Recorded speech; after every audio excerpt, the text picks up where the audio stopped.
In this section we're going to be looking at power series. We've actually looked at these a little bit before, and we're also going to be looking at all the tests of convergence that we've looked at earlier in the last unit, but we're going to be pulling it all together in the idea of a power series. So let's go ahead and define a power series, and then we'll talk about some of the characteristics that we want to know about the power series.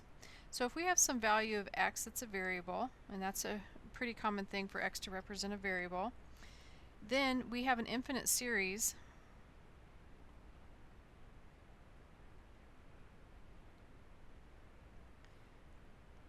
of a particular form, and that form is going to look like n equals 0 to infinity or k equals 0 to infinity, whatever you want your variable to be. A sub n, okay, and we'll talk about, I have to get used to the k notation, a sub k x to the k would be what the series is that we're interested in. So if we plug in k equals 0, we'd have a to sub 0, x to the 0, anything to 0 power is 1, a sub 1, x to the first, a sub 2, x to the second. And you kind of get this idea of this pattern that continues on. This is called a power series. And you can kind of get the idea why it's called a power series because of the exponent. So this is called a power series, and this particular one, as a note,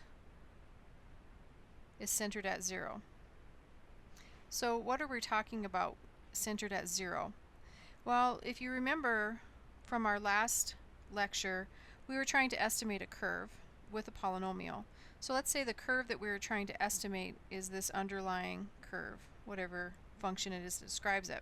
Now if we were trying to do a really good job at estimating right here, I could look at the fact that this might be centered, let's say, at pi over 2. So the center would be pi over 2. This particular one that I'm looking at is centered at 0, and so this one has a center of 0. So that means I'm trying to estimate this curve at 0. So that's what we mean by centered at 0. Now a couple different things are happening here. If my center changes, then my function changes. So this would be something like k equals 0 to infinity, a sub n, x minus c to the n.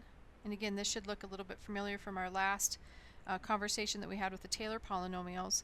This is a power series as well because of that exponent, and again I have to get used to that notation, that k, sorry about that.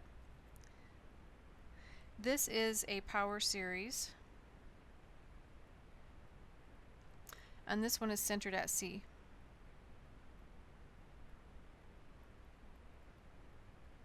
Okay, so this one's centered at c. You can see here that we have x minus c, so there's my center. Up here in this top one, x minus 0, so my center was 0. So those are a couple of things that we look at with a particular power series. So some examples we could look at something, let's say, like k equals 0 to infinity. Try and stay with the k here, x to the k. So this is a power series.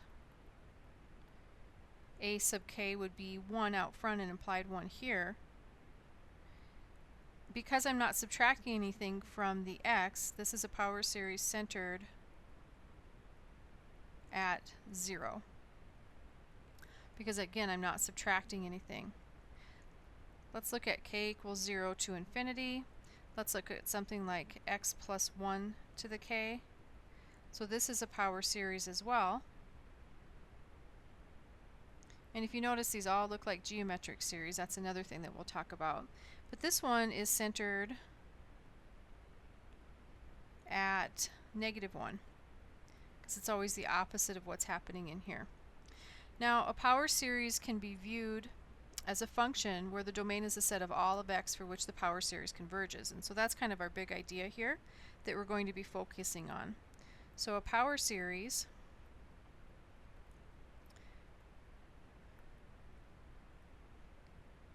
can be viewed as a function where the domain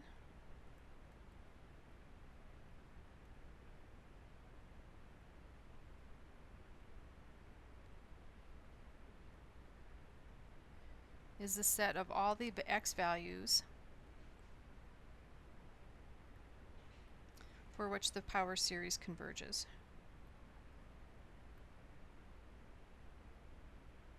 And again, because these look like a geometric series, that might come into play here. So for which the power series converges. So again, we want the values of x that make this converge. Now, note, every single power series converges at its center. So just like this graph that we had up here, if I had a power series that tried to describe this curve, they will all converge at wherever the center is. Some of them will do better than just converging at its center. Some of them will do just the center, and some will converge for all real numbers. And of course, that's the best case scenario. Every power series, again, every power series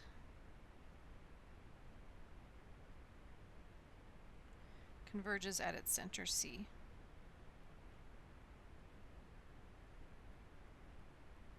So whatever that center is, if it's 0 or if it's -1. And so because this happens, every single power series converges at its center C, therefore the center is always in the domain of F.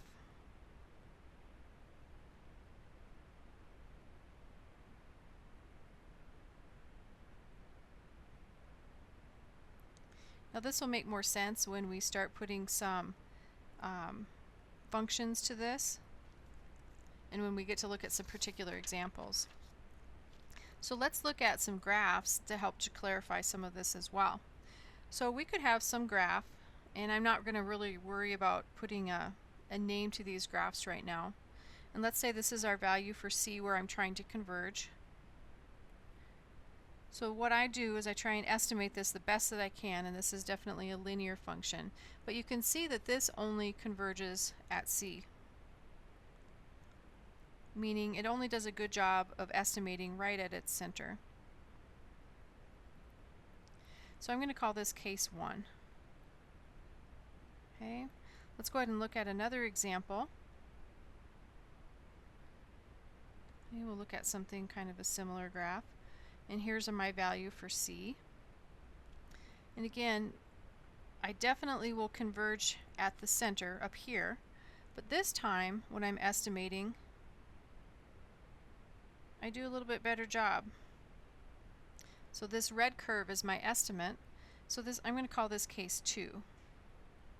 So for case 2, there's a particular interval where I do a really good job, and you can see that that interval does right to here and looks like to here. Now usually it's centered, so I should try and draw this a little bit more centered. We'll say it does a good job between here and here. And so on this interval,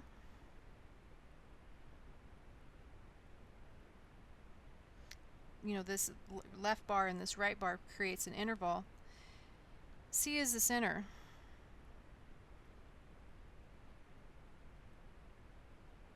So on the interval where C is the center of the interval,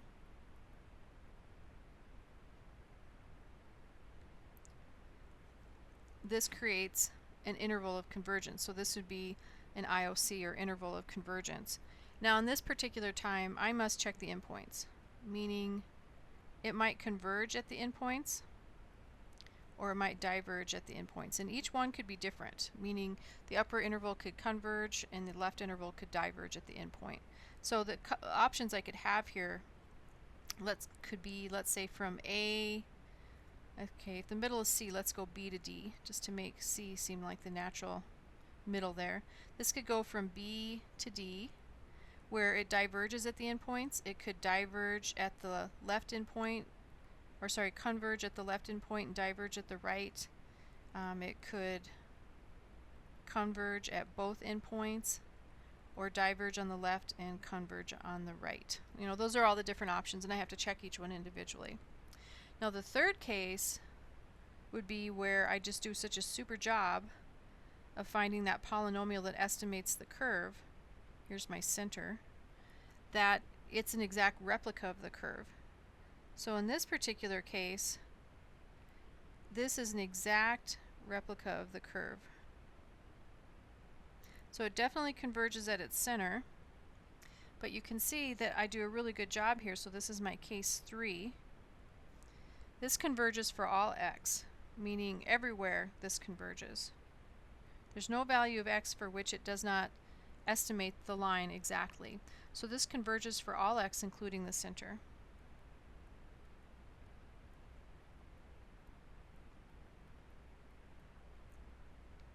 Okay, so let's go ahead and write this out formally, what each of these different cases mean. So for the domain of a power series,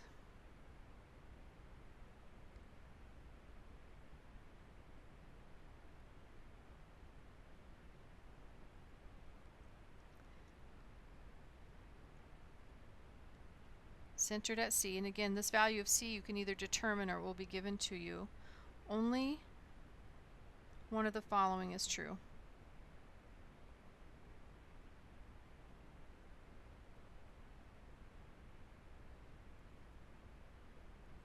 Okay, let's look at case 1. And again, this matches the picture from up above. So case 1, the series converges only at C.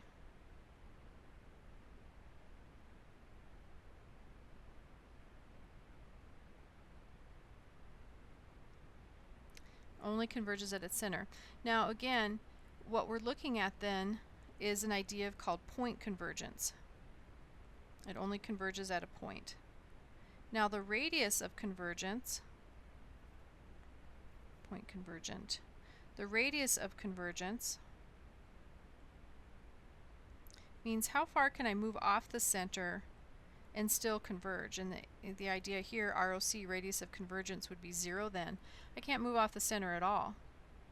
So again, here I have point convergence, so that means my only values in my domain are x is equal to whatever the center is, because that's the only place it converges.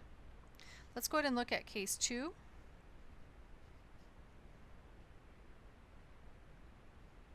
And again, this matches the picture above. The series converges absolutely. The ratio test in this book doesn't really come out and state that real clearly, but the ratio test is a test for absolute convergence. Remember in the last unit we talked about absolute and conditional convergence. The series converges absolutely.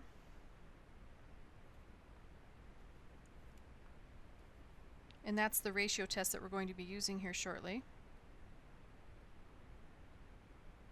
So the series converges absolutely for the absolute value of x minus c is less than some value of r. Now there could be equality. I have to check the endpoints to be sure at this particular juncture. Now it converges absolutely for less than r, and it diverges for the absolute value of x minus c to be greater than r. Now for this particular case, the radius of convergence, r has to be greater than some value of 0 here. So r greater than 0. So if this is the case, the radius of convergence is equal to r, so I'll put out ROC just so we can see the difference there.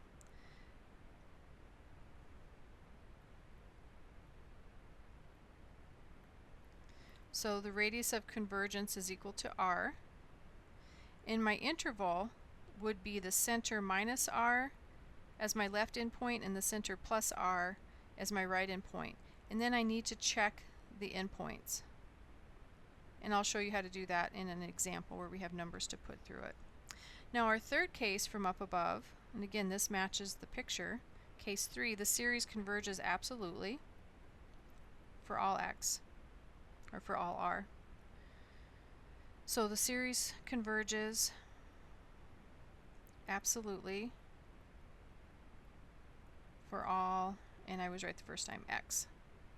So this is an example where the radius of convergence would equal infinity, and so my interval of convergence would go from negative infinity to positive infinity. And of course I don't need to check the endpoints here because I can't bracket infinity anyway, so don't check endpoints here. Now up here I have to check the endpoints, and again this is my interval of convergence, IOC, interval of convergence. So we've kind of gone over all of the framework here. Let's go ahead and look at a couple of the notations. So again, ROC, and sometimes you'll see it noted as R, is the radius of convergence, meaning how far can we move off the center and still have a really good estimate, and it would converge. So this is the radius of convergence of the power series.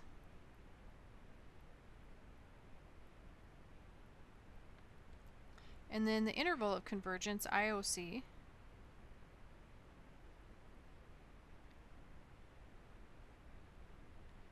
and this is basically going to be the set of all x values for which the series converges. So the set of all x values for which the power series converges.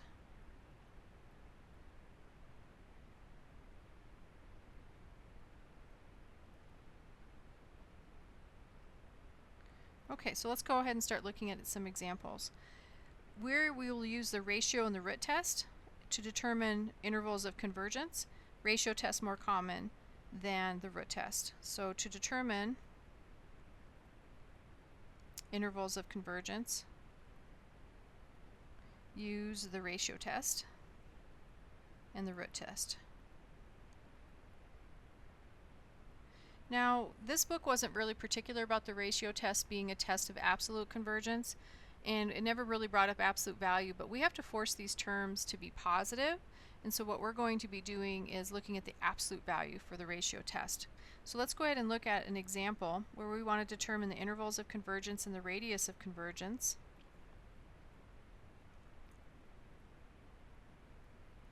So determine IOC and ROC of the series, let's go k equals 0 to infinity of k factorial x to the k. Now, this could converge or diverge depending on what x is, and so that's what we're trying to find, is where does it converge? Which values of x will make this converge? And the way we determine that is we use the ratio test. Now again, I'm going to be looking at the absolute value of the ratio test. So we'd have the limit as k approaches infinity of the absolute value of k plus 1 factorial, because remember the ratio test says the next term divided by the current term, x to the k plus 1 divided by my current term, which would be k factorial x to the k. Now we want to go ahead and simplify this. If we take our limit right now, we get infinity over infinity, and we don't want to get involved in taking derivatives of absolute values and factorials. That would be a nightmare. So this would be k plus 1 times k factorial times x to the k, x to the 1. That's what it looks like simplified. In the denominator I have k factorial x to the k. And again, these are absolute values. The absolute value is important. Don't drop that notation.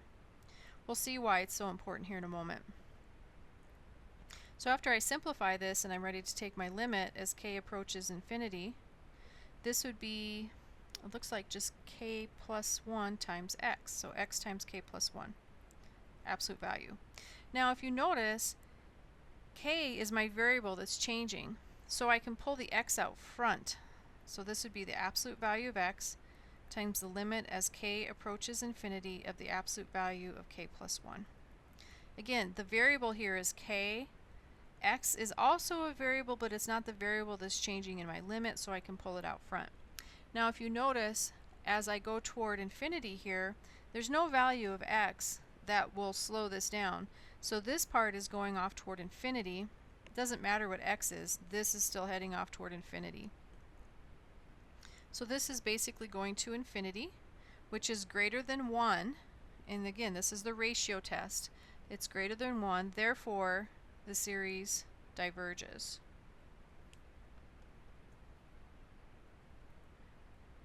But we have to look at this in context of the problem. So it diverges by the ratio test, and there's a conclusion then. It diverges for all x where the absolute value is greater than 0. And, this is the important part, it converges only at its center.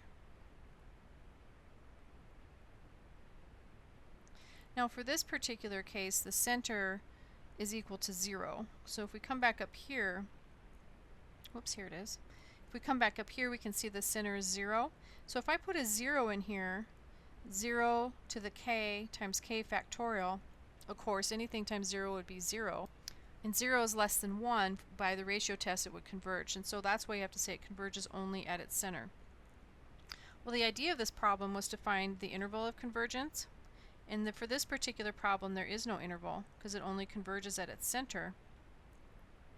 It's called point convergent.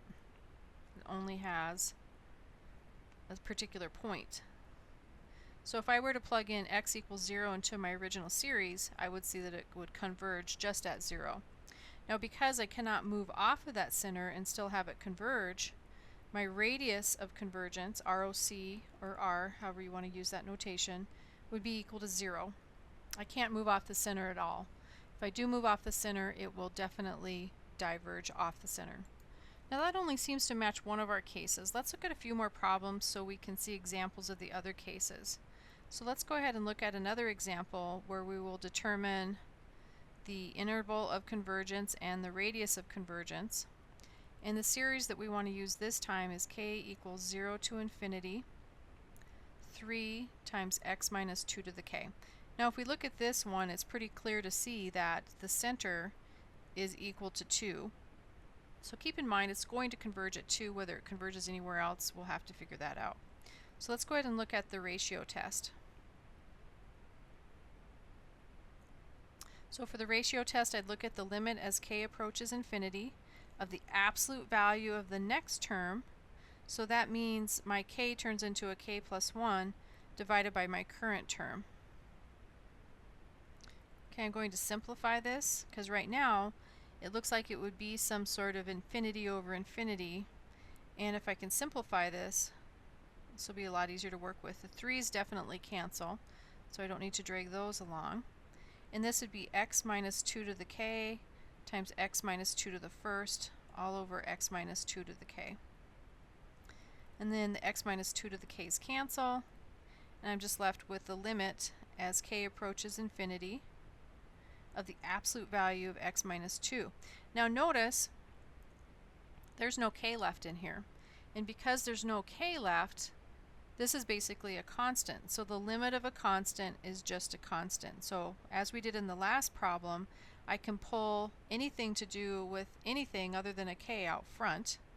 And I'm left with the limit as k approaches infinity then of 1. Well, this term will go to 1, and I'm just left with the absolute value of x minus 2. So with the absolute value of x minus 2, what I want to do is force convergence by making this less than 1. So this is force convergence.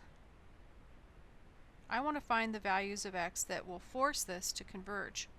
Now by the ratio test, when I say force convergence, if you recall from the ratio test, if r, my ratio, was less than 1, it would converge. So that's why we force convergence here. So I have the absolute value of x minus 2 is less than 1. Now as we work through and solve from here, rewriting this in interval notation, I run through the negative on the left all the way through the positive. I can do that with my less than notation. And then I would add 2 to each of the endpoints, and this would go from 1 to 3 would be my interval. So this looks like my interval of convergence, but I must check the endpoints first. Also notice the center is at 2.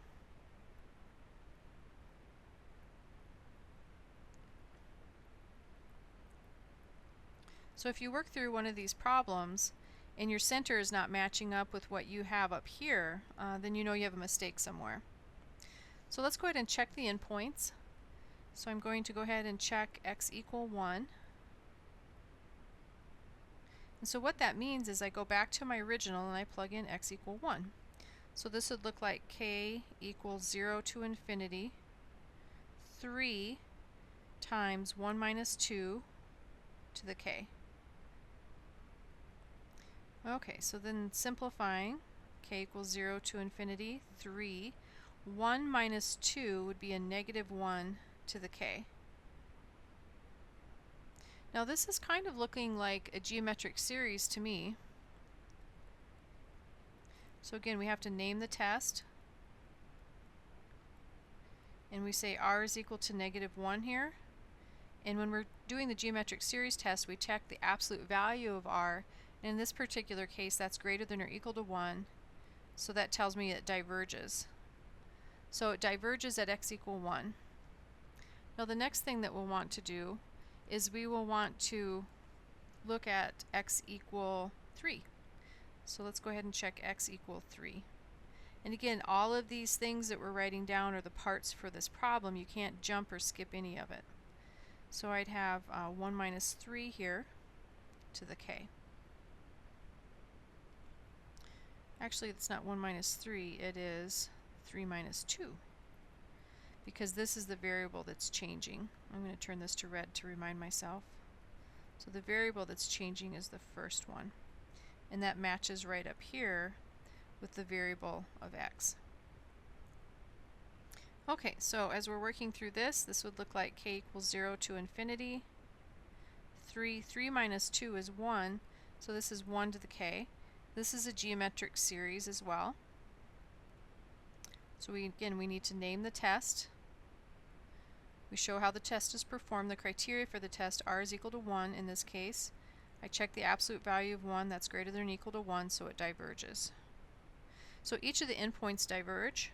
So my interval of convergence is 1 to 3. So my interval of convergence is from 1 to 3. And I could also write this in interval notation, 1 comma 3, parentheses on either end because I have divergence. My radius of convergence, ROC, is 1. Now I could have gotten that from a couple different spots. If you look up here, my radius of convergence is given right here at 1. Now it depends on what's going on over here, so we have to be careful about that radius of convergence. This has to be isolated absolute value of the center. I think that the more consistent way to look at the radius of convergence would probably be looking at 3 minus 1 over 2. 2 over 2 is 1. You take the endpoints and subtract and divide by 2 to get your radius of convergence. And then of course we see that the center was at 2. We can get the center as well if we want to by using our interval. If we don't see it from the original, we would add these together and divide by 2. 4 over 2 is 2. So that's kind of a rundown of given an actual interval of convergence where I have to check the endpoints. Now each one of these problems, there's a lot to it. We're using the ratio test for most of them. You might run across one or two where we're using the root test, but there's a lot of detail that goes into these, and so you don't want to skip any steps. You want to show all of your work. You want to be able to name the test, show the criteria for the test, all of those detail points. Let's go ahead and look at another one. Let's determine the interval of convergence and radius of convergence for the series. Now this one's going to be an alternating series, but that's okay because we are using the absolute value. So negative 1 to the k, x to the 2k plus 1, all over 2k plus 1 factorial. There's a lot to this one, so we need to make sure we take care of the details here. So let's go ahead and look at the ratio test. So for the ratio test, I would take the limit as k approaches infinity of the absolute value. Now because I'm using the absolute value up here in this term, I can just drop that because negative 1 to the k will either be a positive 1 or a negative 1, and either way the absolute value of that is just a 1. So I can just drop this, and I'm going to worry about the absolute value of this bit. Okay, so that would be x. Now my power here would be 2k plus 3, and I'll explain that in a moment. All over 2k plus 3 factorial. Now remember, we're looking at the next term divided by the current term, but when we divide by a fraction, we multiply by the reciprocal. So I'm going to do that in one step here. Okay, so let's note. Now this is just a real simple algebra idea that really trips people up. So let's review this real quick. And again, you should show this because when we're looking at this, it's really easy to mess this up. Now I have the expression 2k plus 1, and I want to look at the next term. So in terms of k, I will substitute k plus 1. So I have 2k plus 2 plus 1, because I'll distribute the 2 and the plus 1 is on the outside, and left with 2k plus 3. So that's where the 2k plus 3 comes in here in the exponent and here in the factorial when I go to my next term. A lot of people make the mistake on that one of saying, oh, 2k plus 2 would be my next term. You would just add one more. So be really careful about that. And I'm sure that that's going to show up later as well, so clarify that idea. So let's go ahead and simplify. The limit as k approaches infinity. I'd have x to the 2k, x to the third, and then 2k plus 1 factorial. Now 2k plus 3 factorial will have more terms, so that's the one I'm going to write out. So that would be 2k plus 3, 2k plus 2, and that 2k plus 1 factorial. And then this is x to the 2k and x to the 1. And of course, absolute value. Now we want to simplify everything that we can here. So we can see that the x to the 2k's cancel. This x to the first cancels and leaves me with an x squared. 2k plus 1 factorials cancel. And it looks like I'm left with the limit as k approaches infinity. What are we left with? X squared on top, and the denominator would be 2k plus 3 times 2k plus 2. Well, if we want to, we can look at this and think, okay, let's pull that x squared out. And of course, the absolute value of x squared is just x squared, so you can drop that absolute value notation here if you'd like.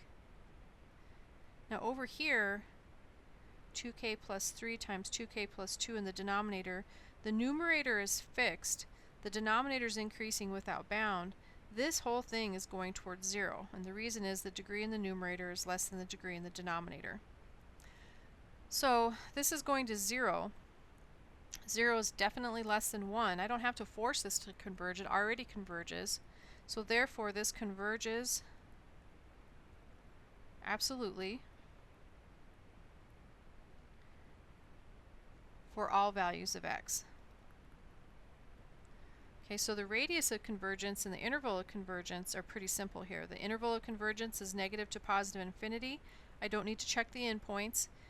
If I thought about checking the endpoints, remember I can't bracket infinity anyway, so that wouldn't make sense. And the radius of convergence is infinity. Now the center here, it looks like when we're talking about the center is at 0 because I'm not subtracting anything from the x, but it's not as obvious for this one. So there's an example of where we're looking at for converging for all values of x. Okay, let's go ahead and look at another example as well. Same directions. Determine the interval of convergence and radius of convergence of the series k equals 0 to infinity, negative 1 to the k, x to the k, all over k plus 1, k plus 2.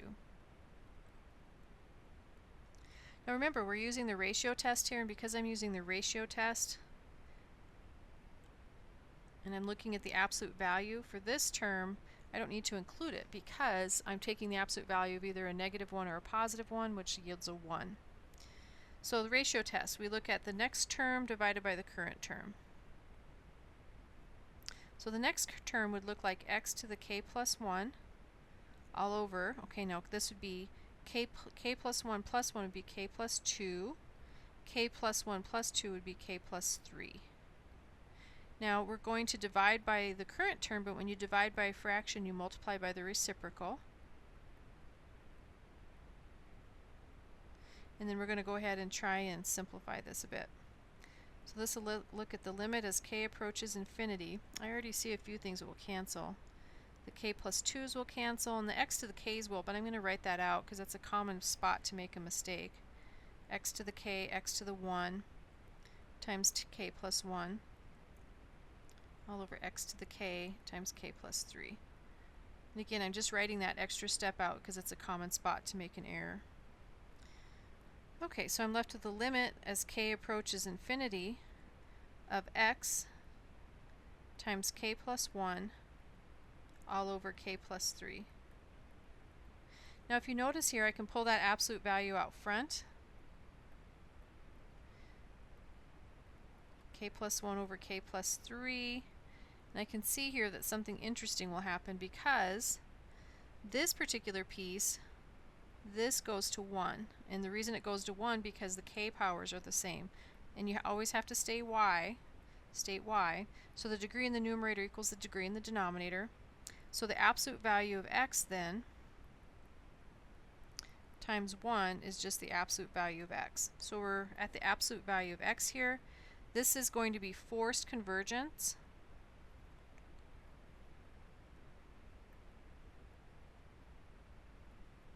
That's why I make this less than 1. It looks like my center is definitely 0 here. And then I go ahead and I work forward to find the interval and the radius of convergence. So I rewrite this in interval notation. So this is my interval of convergence, but I have to check the endpoints before I have my final answer. Now my radius of convergence I can determine from here. Obviously, if I take 1 minus a negative 1, I get 2. 2 divided by 2 is 1, so my radius of convergence will be 1, and that won't change if I have convergence or divergence at the endpoint. So I could state that now, but I'll wait till the end to summarize everything.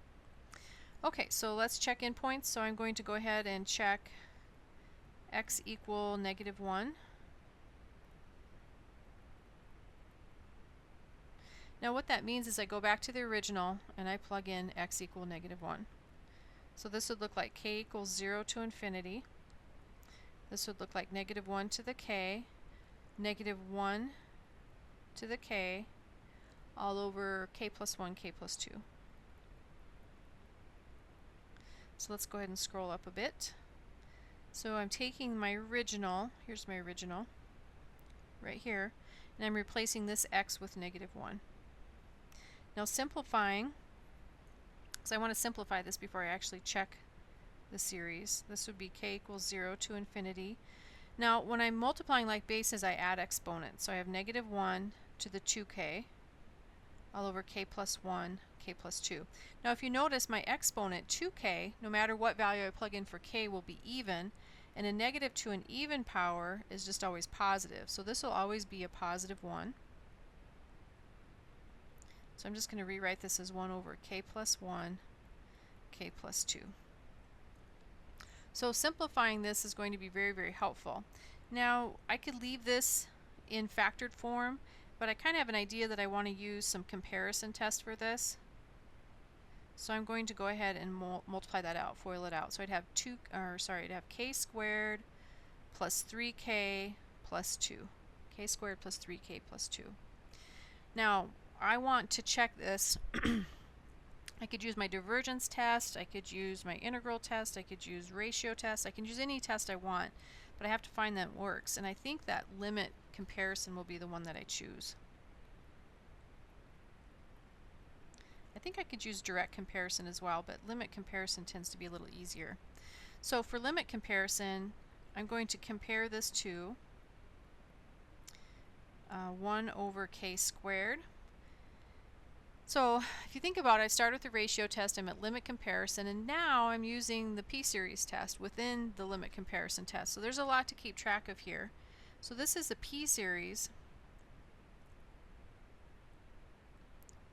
In this particular case, p is equal to 2. And then what I want to look at for the p-series is I want to look at whether it converges or diverges. Now the criteria for the p-series test is whether it's greater than 1 or less than or equal to 1. And this is definitely greater than 1. And because it's greater than 1, this converges. So at the endpoint x equal negative 1, I have convergence. Okay, now actually that's not true. I'm ahead of myself. Actually, that's telling me the series 1 over k squared converges, but I'm not done with limit comparison. This is getting long. Okay, so for limit comparison, I go ahead and I look at then the limit as k approaches infinity of my series that I'm testing, k squared plus 3k plus 2, and I divide it by 1 over k squared, but when you divide by a fraction, you multiply by the reciprocal, so that k squared over 1 pops up top. Now if you take the limit, you would get 1 here, and you need to say why, because the degree in the numerator equals the degree in the denominator of k squared in each. This is positive and finite, and because it's positive and finite, both will converge. So my conclusion would be, because the positive and finite is there, I have to have that notation. both 1 over k squared and 1 over k squared plus 3k plus 2 converge. Okay, so at this endpoint now I can say converge. Okay, these are getting long problems. Okay, now my next one, I'm going to check my other endpoint.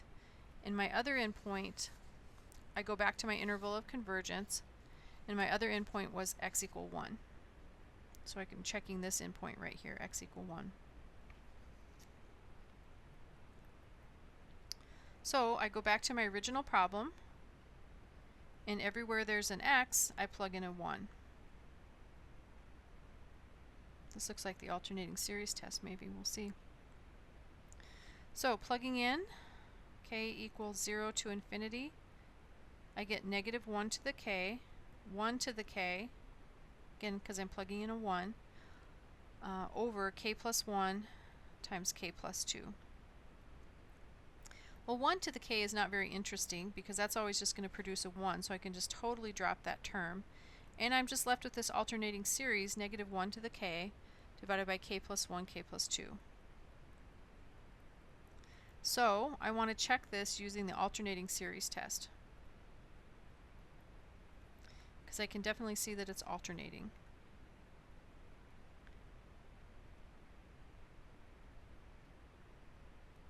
So the first criteria for the alternating series test is that it's non-increasing. If you want to think about that as decreasing, you can as well.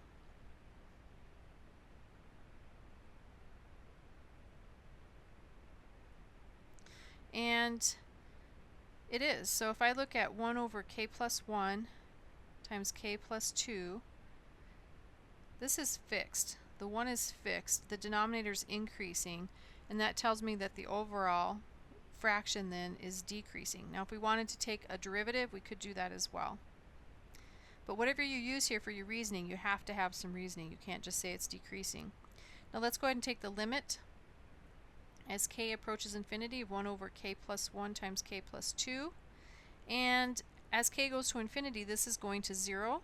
I need to make sure you state why, because the degree in the numerator is less than the degree in the denominator. So my conclusion would be, therefore, the series converges by the alternating series test. So up here, I have convergence at that endpoint. So if you'll recall, the series I was checking was negative 1 to 1, or the interval I was checking was negative 1 to 1. So we can finally make some sort of a conclusion here. So negative 1 to 1. I have convergence at each of the endpoints, so I'd have equality. So I have negative 1 to 1. Or I could think about this as negative 1 to 1 with brackets. Okay, so either of these is my interval of convergence. My center is pretty easy to determine. What I would do is I'd take 1 minus a negative 1. I'd subtract the endpoints and divide by 2 to find the center. So that'd be 2 over 2, which is 1. So the center would be equal to 1. Now my radius of convergence is pretty easy to look at as well. What we do is we look at, oh wait, I just found the radius of convergence here. So the radius of convergence, I take the difference because I'm trying to figure out the total distance, 1 minus a negative 1, and divide it by 2. And then to find the center, I just go ahead and add these two together, 1 minus 1, and then split the difference, divided by 2. 0 over 2 is 0, so this is my center. So you subtract the difference to find the distance and divide by 2 for the radius of convergence. And it makes sense the radius of convergence is 1 here because my center is 0. So the distance from 0 to 1 and 0 to negative 1 is 1. So there's an example where when I test the endpoints, I have convergence at the endpoints. Now it can turn out that you converge at one endpoint and diverge at the other. But the important thing is you show all the tests, you name all the tests, you show the criteria for the tests, and you kind of work forward from there. So these are long problems, and you need to make sure you have all those detail points. For your exam on this, you want to make sure on your note card that you still have all your tests for convergence on your note card even for this section. Now for a lot of common functions like e to the x and e to the negative x and natural log of x, there's a known power series that we can work with without having to go through all the stuff that we did in the particular last section. So sometimes in these problems that we're going to be looking at, we are given the power series to begin with. And because we're given that power series, we can kind of make some shortcuts. So an example that you might come across is something like use the geometric series. And basically we know that the geometric series f of x equals 1 over 1 minus x is equal to the geometric series k equals 0 to infinity of x to the k for the absolute value of x less than 1. So I'm giving you all this detail already, you know, where it converges. We want to use this to find the power series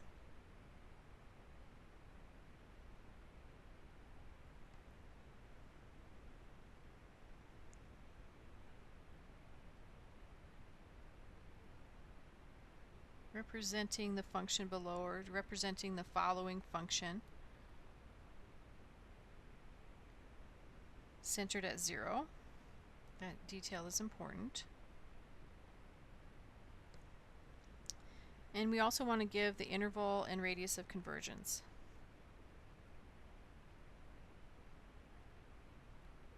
Okay, so the function that we're going to be given is f of 8x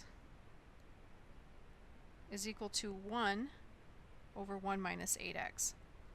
So if you notice, I'm going to use this information up here. This looks very similar, and I'm going to manipulate this geometric series, and then once I have the geometric series, I can go back and test all my radius of convergence, interval of convergence using the ratio test, and any other test I might have to use for the endpoints. So it looks like to me if I can just replace x with 8x, this would work. So I'm going to be looking at rewriting this then. This black right here, that's given. And what I want to do is rewrite that as k equals 0 to infinity. It looks like I can just replace that x with an 8x, because that's what I'm substituting, this x with 8x. Now, the way I have this written is incorrect. So 8x to the k is incorrect. That's wrong, because only the x is being raised to the k, and it has to be the entire value of 8x. So I have to have parentheses here. Without parentheses, it's incorrect. So this would be the series. Now what I can do is I can test using the ratio test, just like I've done on the last problems. So I think we know how to do that particular part, and find the radius of convergence and the interval of convergence. And I'll just give you these, and I'll let you check those. But I don't want to spend too much time on those tests because we've already looked at a lot of them. But the interval of convergence is negative 1/8 to positive 1/8. And to get to this point, you have to check the endpoints. If you notice, the center is 0 here, and the radius of convergence is 1/8. So I'm going to leave these detail points to you, and you'll just follow through with the examples that we just did earlier in the lecture. I want to worry about more setting up some of these problems with the power series, looking at that summation notation. So let's go ahead and look at another example. Same exact problem. Use f of x equals natural log of 1 minus x, and again this is a known power series, equals negative, and this negative is really important here, so let's not drop it or lose it, equals k equal 1 to infinity. We're going to natural log here, so I can't have a 0. So if we start off with k equal 1 to infinity of x to the k over k, and this is going to be for x values between negative 1 and 1. Now notice I have equality at the negative 1, but at the 1 I do not have an equal sign. So we want to use this to find the power series represented by the following function centered at 0. And we want to give the interval of notation and the radius of, or the interval of convergence and the radius of convergence. So I want to find f of 3x equals natural log of 1 minus 3x. So what I'm trying to do is I'm trying to use this power series then, k equal 1 to infinity, that negative sign is out front, don't drop that, Now if you notice, in place of the x, I'll just put the 3k or 3x. And remember, that has to be in parentheses. If it's not in parentheses, it's incorrect. So this is that correct power series. And I'll give you the details here. The interval of convergence is bracket negative 1/3 to 1/3 parenthesis. That means it converges at negative 1/3 and diverges at 1/3. This is the interval of convergence. The radius of convergence is 1/3 and the center is 0. So I would take the time to run through this and establish this. But again, I want to worry about how to rewrite these. Because we've already done a lot of the tests of convergence or the interval of convergence. Let's go ahead and look at a few more. And this next one is going to be a little bit different. So same directions as before. We want to use a particular function.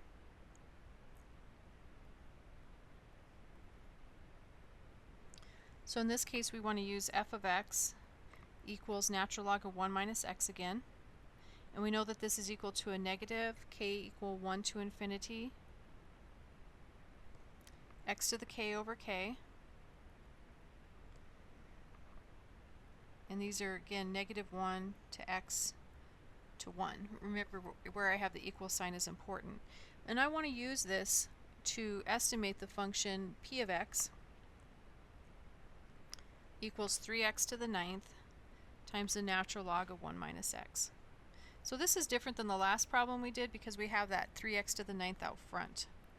Okay, so if we rewrite this, this is going to be k equal, I'm going to leave a little more space here, k equal 1 to infinity. And the reason I want to leave that space is I almost forgot that negative.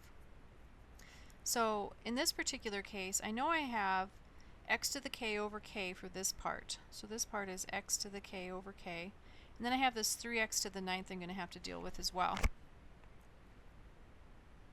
Then I have x to the k over k. Now rewriting this, negative sign out front, don't forget that. It looks like to me the 3 is just some sort of a constant, so I can drag it out front. And then I have x to the 9th times x to the k. I'm multiplying like bases so I can add exponents. So my exponent will be 9 plus k all over k. So that would be the rewrite here.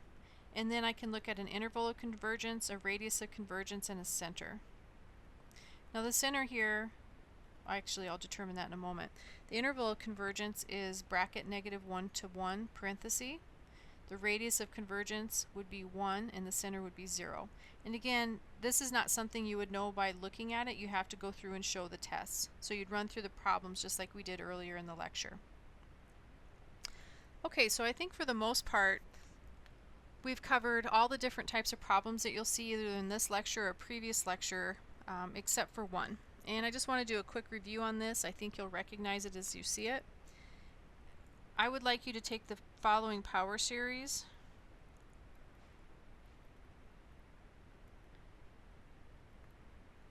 in summation notation, and then you could also go through that process of checking the endpoints. So this power series is going to look like negative x squared over 1 factorial, which of course is just 1, plus x to the 4th over 2 factorial, which of course is just 2. So 2, 4, I'm guessing this next one will be x to the 6th over 3 factorial, which is 6, plus x to the 8th over 4 factorial, and of course 4 factorial would be 4 times 3 is 12 times 2 is 24, and this pattern continues. So first of all, when I'm writing this in a series using summation notation form, I notice that there's definitely a factorial involved. So I think if I start my indice at k equal 1 to infinity, I think I could use k factorial here. So far, I might have to change something. I also notice that it's alternating and it's starting negative, so this would be negative 1 to the k. Now the next part here, I think this would be a 2k because it's going up by even powers, 2, 4, 6, 8. And so this would be my power series to describe that. And you should be able to go look at a power series and rewrite this.